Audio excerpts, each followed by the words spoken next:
नौजवान था और यतीम भी था। शौक बन गया दीन पढ़ने का।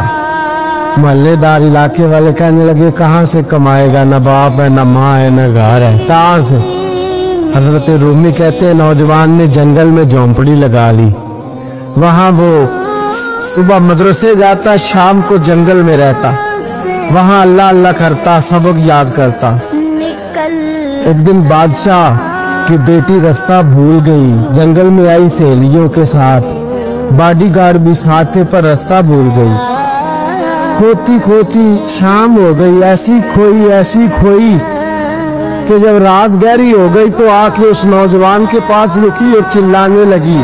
शेर के दहाड़ने की आवाज आती है, भेड़िए के बोलने की आवाज आती है। नौजवान अकेला, सहेलियां बिछड़ गई, गार्ड बिछड़ गए। कहने लगी मैं परेशान हूँ, मुझे जगह मिल जाएगी। नौजवान कहता मैंने शहजादी देखी और मुझे भी पता था कि घर एक ही है और रात को अंदर से दरवाजा भी बंद करना पड़ता है, जंगल जानवर भी आ जाते।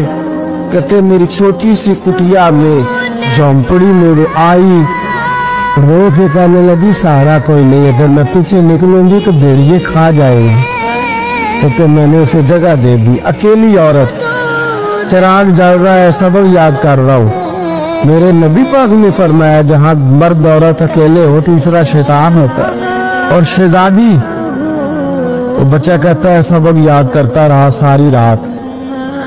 बच्ची को कहा सो जा, पर वो कहती है नींद मुझे भी कहाँ आई। ऐसे मौकों पर नींद सारी रात सबक याद करता। थोड़ी थोड़ी देर के बाद चिराग जलता तो उस पर उंगली रखता, हाथ जलता तो पीछे खींच ले, फिर दूसरी उंगली रखता। थोड़ी देर के बाद जलता तो खींच ले, हाथ सारा जल गया। सुबह किरणें चमकी तो कहने लगा चल निकल जा, दौड़ जा, बस बड़ा सब्र का इम्तिहान हो गया, चली जा।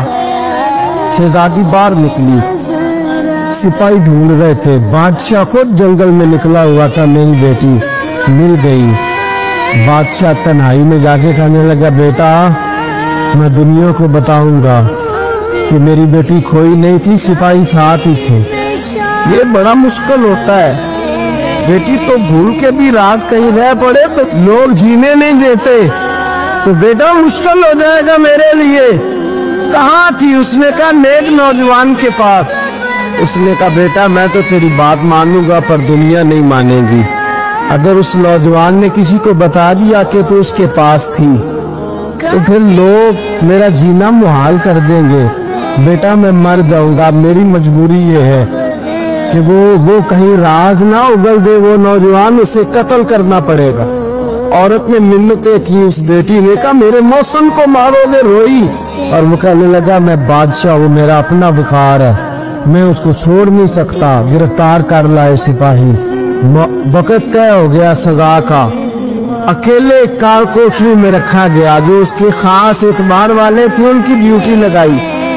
बादशाह ने बुलाया, तालिब इल्म आया। औरत कहने लगी, बेटी कहने लगी एक दफा तो बुलाओ ना, एक सवाल बस पर्दे में रह के पूछना है और फिर जो आपका जी चाहे। मेरे मौसम को मारना तो है तो मर्जी आपकी। सामने खड़ा किया, नौजवान पर्दे के पीछे, औरत खड़ी हो गई। बादशाह बीच बैठ गया। बीबी कहने लगी सारी रात बेदार बैठी रही, सोया तू भी नहीं। वो जो तू चिराग के करीब हाथ लगा के जलाता था वो समझ नहीं आई। नौजवान रो पड़ा, कहने लगा क्या करूं, मैंने रसूलुल्लाह का दीन पढ़ा है। क्या करूं, मैंने हुजूर का दीन पढ़ा है।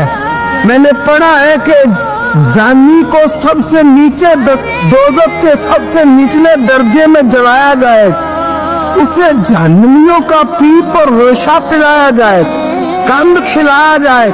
ये रवायतें पड़ी हुई थी। थोड़ी थोड़ी देर के बाद शैतान मुझे कहता था बदकारी कर ले। मैं अपना हाथ उसी वक्त जब शैतान मशवरा देता तो मैं आग पे करता। मैं कहता अगर ये बर्दाश्त हो गई तो वो भी हो जाए। जब हाथ जलता तो मैं समझ जाता नहीं तुझसे तो ये नहीं बर्दाश्त होती तो वो कैसे हो। फिर मुझे शैतान मशवरा देता कोई देख नहीं रहा तो बुलाने नहीं गया, खुद आई, मैं दूसरी उंगली लगा देता। मैंने हाथ जलाया और मैं समझ गया जब छोटे से चिराग की इतनी सी शम्मा की आग नहीं बर्दाश्त होती तो दौलत कैसे बर्दाश्त होगी। कहते मैं बाज आया। बादशाह ने ये कहानी सुनी, लफ्ज सुने तो चीख मार के रोया। कहने लगा ओ तालिब इल्म, तू तो मेरे नबी का सच्चा गुलाम है और मेरे रसूल के जो सच्चे गुलाम होते हैं उन्हें फांसियां नहीं दी जाती, उन्हें तख्त पर बिठाया जाता है। अब तुझे सजा नहीं होगी, बल्कि मैं अपनी बेटी का निकाह तेरे साथ करूंगा और मेरे बाद इस सल्तनत का बादशाह भी तू ही बनेगा। अब वो नौजवान वहां नारे लगा रहा है, कहता लोगों तुम मुझे कहते थे दीन से क्या मिलता है, दीन से तो अल्लाह तख्तो ताज भी अता फरमा देता है। अगर नौजवान शर्मो हया वाले बन के रहे, अल्लाह सारी इज्जतें दे देगा।